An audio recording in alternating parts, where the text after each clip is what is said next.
Selamat pagi, menjuah-juah. Kita bertemu dalam renungan hari Sabtu di tanggal 24 September 2022. Kemenangan yang sesungguhnya adalah ketika bermanfaat kehidupan kita untuk sesama kita. Kita berdoa.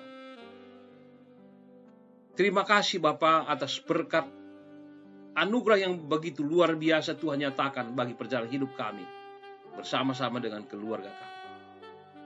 Tuhan, kami percaya penyertaan pertolongan Tuhan, kami tetap hidup dalam kebenaran. Dalam nama Tuhan Yesus kami berdoa.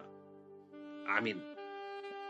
Firman Tuhan hari ini Yohanes 9 ayat 2. Murid-muridnya bertanya, Rabi, siapakah yang berbuat dosa, orang ini sendiri atau orang tuanya, sehingga ia dilahirkan menjadi buta? Saudaraku, dalam nama Tuhan, Stephen R. Covey mengatakan, kebiasaan sulit berubah, tetapi bisa dirubah dengan komitmen yang sungguh-sungguh.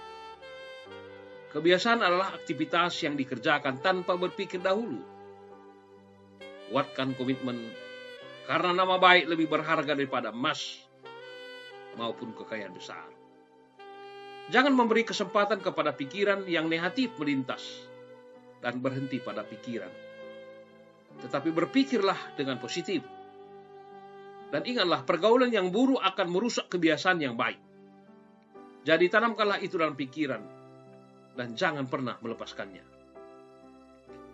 Pada waktu Yesus dan murid-muridnya berjalan, mereka melihat orang yang buta sejak lahir. Dalam sudut pandang orang Yahudi, orang yang cacat sejak lahir disebabkan oleh dosa, bahkan dianggap sebagai kutuk karena dosa orang tuanya. Karena itu orang yang cacat, apalagi sejak lahir, selalu dipandang rendah, bahkan sampai dikucilkan. Namun Yesus berkata, tetapi supaya pekerjaan-pekerjaan Allah harus dinyatakan di dalam dia. Tuhan mengizinkan orang ini menjadi buta sejak lahir, sebab ada rencana Tuhan yang terbaik dalam kehidupannya, di mana Tuhan memakainya menjadi saksinya dan menjadi berkat bagi orang lain. Walaupun ada keadaan yang terjadi tidak seperti yang kita kehendaki. Mazmur 55 ayat 22. Serahkanlah kekhawatiranmu kepada Tuhan, maka Ia akan memelihara engkau. Tidak untuk selama-lamanya dibiarkannya orang benar itu goyah. Saudaraku, warna hidup memang tergantung dari warna kacamata yang kita pakai. Kalau kita memakai kacamata kelabu, segala sesuatu akan tampak kelabu. Hidup menjadi kelabu dan suram. Tapi kalau kita memakai kacamata yang terang, segala sesuatu akan tampak cerah. Kacamata yang berprasangka atau benci akan menjadikan hidup kita penuh selalu rasa curiga dan dendam. Demikian juga dengan kehidupan saat ini. Jangan terus menyalahkan keadaan kita, tapi harus belajar berpikir positif, sebab ada rencana Tuhan yang terbaik melalui hidup kita.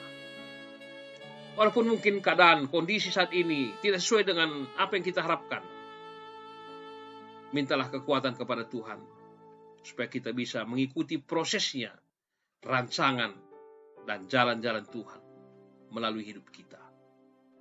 Berpikir positif akan membuat kita optimis dan tidak kehilangan harapan dalam menjalani kehidupan.